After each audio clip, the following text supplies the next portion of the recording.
بہت پرانے زمانے کی بات ہے۔ ایک چھوٹے سے گاؤں میں ایک غریب لکڑہارا رہتا تھا۔ اس کا نام فاروق تھا۔ زندگی اس پر مہربان نہیں تھی۔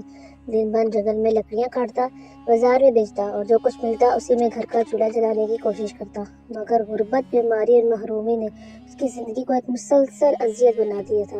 گھر میں بھوکے بچے تھے، بیمار بیوی تھی، خالی برتن تھے اور دل میں بے بسی کی خاموش چیخیں۔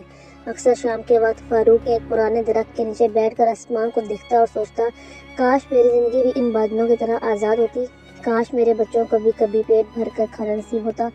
ایک دن وہاں پرندوں کا ایک جھنڈ اترا، معصوم چہچہاہٹ، سکون بھری آوازیں، جیسے فضا میں کوئی دعا گھل گئی ہو۔ مگر فاروق کے دل میں دکھ اتنا بڑا تھا کہ یہ منظر بھی برداشت نہ کر سکا۔ اس نے غصے میں پتھر اٹھایا اور پرندوں کو بھگا دیا اور بڑبڑایا، تم بھی میری غربت کا مذاق اڑانے آئے ہو؟ وقت گزرتا گیا، دکھ بڑھتا گیا، امید ٹوٹتی گئی، یہاں تک کہ ایک دن فاروق نے فیصلہ کر لیا کہ اب مزید جینا بیکار ہے۔ وہ خاموشی سے گھر سے نکلا اور گاؤں کے کنارے ایک پرانے کنویں کی طرف چل پڑا۔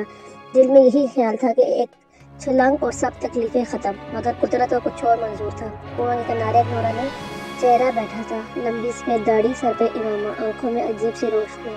ایک درویش بابا، انہوں نے نرم آواز میں کہا، اے تھکے ہوئے مسافر، زندگی اللہ کی سب سے بڑی نعمت ہے، اسے یوں ضائع نہ کر۔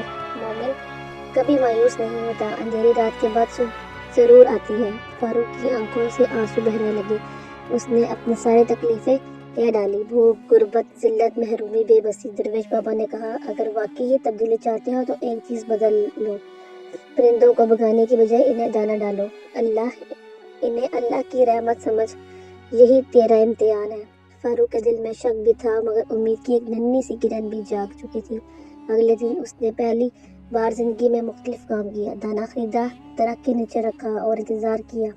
پرندے آئے، چہچہاہٹ ہوئی، فضا میں سکون اترا، بچے خوش ہوئے، بیوی خاموشی سے مسکرا دی اور فاروق کے دل کو پہلی بار قرار ملا۔ دن گزرتے گئے، یہ عمل جاری رہا اور قسمت نے آہستہ آہستہ دروازے کھولنے شروع کر دیے۔ ایک دن ایک رئیس کے نوکر آئے، کام کی پیشکش ہوئی، بہتر مزدوری ملی، رزق میں برکت آئی، پھر پرندے بڑھتے گئے، سکون بڑھتا گیا اور زندگی بدلنے لگی۔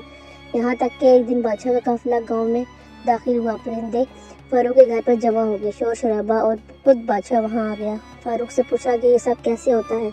فاروق نے سادگی سے کہا، جہاں رحمت بڑھتی ہو وہاں رحمت خود آتی ہے۔ بادشاہ متاثر ہوا، انعام دیا، عزت ملی، مقام ملا، اور وہی لکڑہارا جو کبھی خودکشی کے کنارے کھڑا تھا آج عزت، سکون اور روشنی کی زندگی جی رہا تھا۔ اور پرندے گواہی دے رہے تھے کہ اصل دولت پیسہ نہیں، اصل دولت دل کی پاکیزگی ہے، اصل کامیابی صبر ہے، اصل طاقت بھروسہ ہے اور اصل نجات اللہ پر یقین ہے۔